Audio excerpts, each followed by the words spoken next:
فرمایا کہ جب تو نماز کے لیے کھڑا ہو تو خوب خشوع خضوع سے نماز پڑھا کر. یہ ہے تربیت کی بات ہے.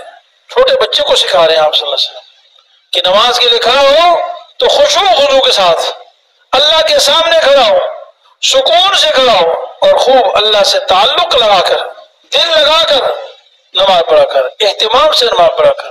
قرآن کریم میں جا بجا اللہ تعالیٰ نے جہاں نماز کی فضیلت بیان فرمائی نا، وہاں خشوع خضوع سے نماز پڑھنے والوں کی فضیلت.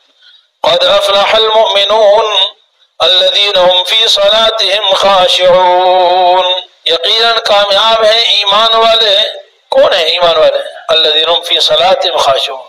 سب سے پہلی صفت جو نماز خشوع خضوع سے پڑھتے ہیں وہ مومن کامیاب ہیں. نماز یہ ایمان کا بالکل یعنی اسلام میں داخل ہونے کا نا آخری باؤنڈری لائن ہے. باؤنڈری لائن، ایک چیز کی باؤنڈری ہوتی ہے نا، بارڈر ہوتا ہے. آپ وہاں سے ادھر ہو گئے تو باہر ہو گئے، اندر ہو گئے تو مسلمان ہونے کے لیے ادنا درجہ جس سے آپ مسلمان کہلانے کے لائق بنتے ہیں وہ نماز ہے. اس کے بغیر تو مسلمان کہلانے کے لائق نہیں. آپ صلی اللہ علیہ وسلم نے تو اس کو کافر کہا ہے. من ترک الصلاۃ متعمدا فقد کفر.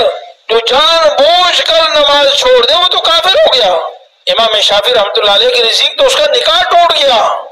اور عادل حکومت اسلامی حکومت ہو تو فرماتے کہ ایسے آدمی کو جو جان بوجھ کر نماز چھوڑ دے اس کو مرتد ہونے کی وجہ سے اس کو پھانسی دے دی جائے، جان بوجھ کر بغیر کسی عذر کے. تو یہ باؤنڈری لائن ہے، یعنی وہاں سے آپ اسلام میں داخل ہوتے ہیں. جیسے گیٹ ہوتا ہے نا، گیٹ سے آپ مسجد میں داخل ہوئے، ایک آدمی گیٹ میں ہی داخل ہو تو وہ کیسے مسلمان ہو؟ تو یہ نماز گویا کہ اسلام کا گیٹ ہے، دروازہ ہے، اس سے آدمی مسلمان ہوتا ہے. اور نماز نہیں ہے تو کچھ بھی نہیں ہے. بعد کے دوسرے اعمال تو زیادہ مشکل ہیں، معاملات، معاشرت، اخلاق، یہ تو بعد میں اسلام کی بڑی عبارت ہے جس کو آپ نے اختیار کرنا ہے. لیکن باؤنڈری لائن نماز ہے.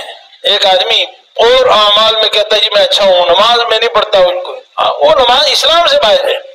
اس لیے رسول اللہ صلی اللہ علیہ وسلم نے 8 فرمایا کہ جب بچہ 7 سال کا ہو جائے تو اس کو نماز کا حکم دو.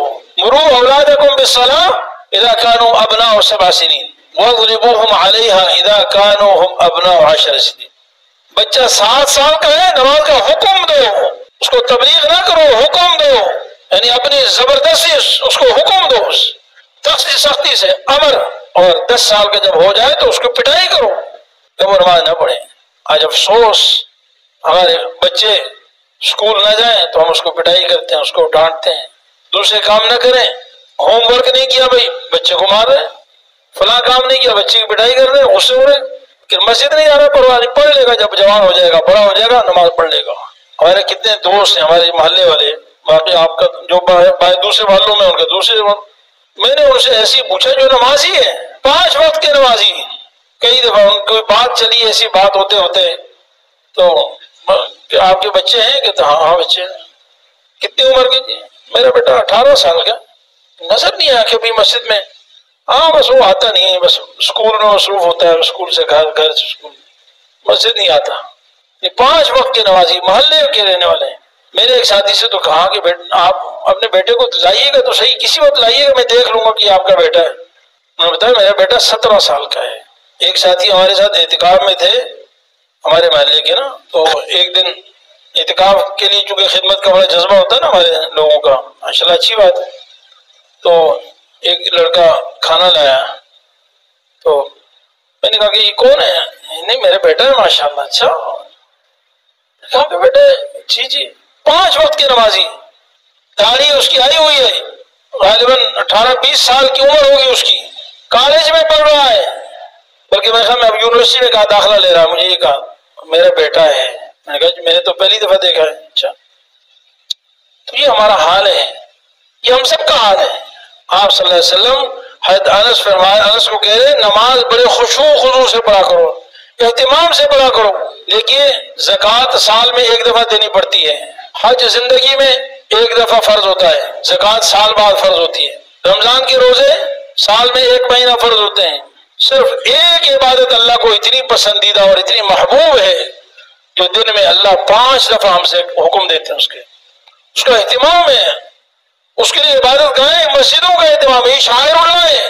5 دفعہ اللہ تعالیٰ کی طرف سے اللہ اکبر اللہ اکبر اشہد ان لا الہ الا اللہ۔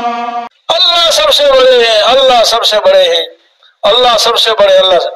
پھر کہتے ہیں میں گواہی دیتا ہوں کہ اللہ کے سوا کوئی عبادت کے لائق نہیں، میں گواہی دیتا ہوں کہ محمد صلی اللہ علیہ وسلم اللہ کے رسول ہیں۔ یہ اتنے واسطے، ایمان کے واسطے، اللہ کی عظمت اور کبریائی کا واسطہ دینے کے بعد پھر وہ گزارش کرتا ہے حی علی الصلاۃ، آ جاؤ مہربانی کر کے نماز کے لیے، حی علی الفلاح، آ جاؤ کامیابی کی طرف۔